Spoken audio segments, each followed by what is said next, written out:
Hello বন্ধুরা, আবারও চলে এসেছি একটি নিরামিষ পদের রেসিপি নিয়ে। নিরামিষ দিনে এরকম একটি রেসিপি থাকলে খাবার যেন আর কোনো চিন্তাই থাকে না।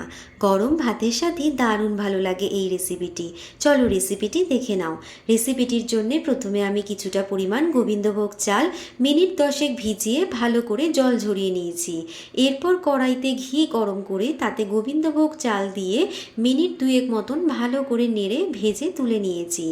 এরপর কড়াইতে সর্ষের তেল গরম করে প্রথমে পটলগুলোতে পরিমাণ মতো নুন আর হলুদ গুঁড়ো দিয়ে ভালো করে ভেজে তুলে নিয়ে তার মধ্যে আলুগুলো দিয়েও একইভাবে নুন আর হলুদ দিয়ে ভেজে তুলে নিয়েছি।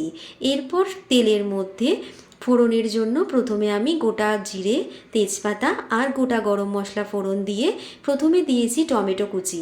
টমেটোগুলো ভালো করে ভেজে নেওয়ার পর এর মধ্যে দিয়েছি পরিমাণ মতন আদা বাটা, পরিমাণ মতন নুন, হলুদ গুঁড়ো, জিরে গুঁড়ো, ধনে গুঁড়ো। এরপর সমস্ত মশলাগুলো দিয়ে ভালো করে টমেটোটা কিছুক্ষণ আমি কষিয়ে নিয়েছি।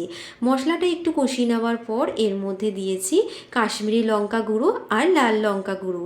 ভালো করে মশলাটা কষিয়ে নেওয়ার পর এর মধ্যে ভেজে রাখা আলুগুলো দিয়ে ভালো করে মশলার সাথে কষিয়ে নিয়ে প্রথমে গোবিন্দভোগ চালগুলো দিয়ে আবারও ভালো করে নেড়ে নিয়ে চাল আর আলুটা কিছুক্ষণ মশলার সাথে কষিয়ে নিয়েছি। এরপর সামান্য পরিমাণ জল দিয়ে চাল আর আলুটা সেদ্ধ হওয়া অবধি অপেক্ষা করতে হবে। এখানে খেয়াল রাখতে হবে চালটা যেন অতিরিক্ত সেদ্ধ না হয়ে যায়, তাহলে কিন্তু তরকারির টেস্ট একদমই খারাপ হয়ে যাবে।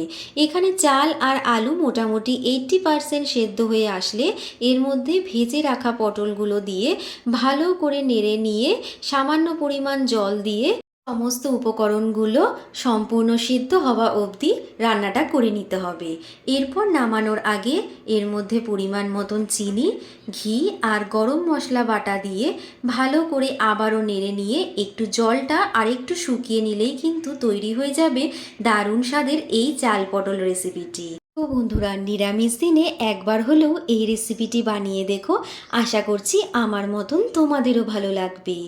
আর রেসিপিটি যদি ভালো লেগে থাকে তাহলে অবশ্যই রেসিপিটি শেয়ার করার অনুরোধ থাকলো। সবাই খুব ভালো থেকো আর সুস্থ থেকো।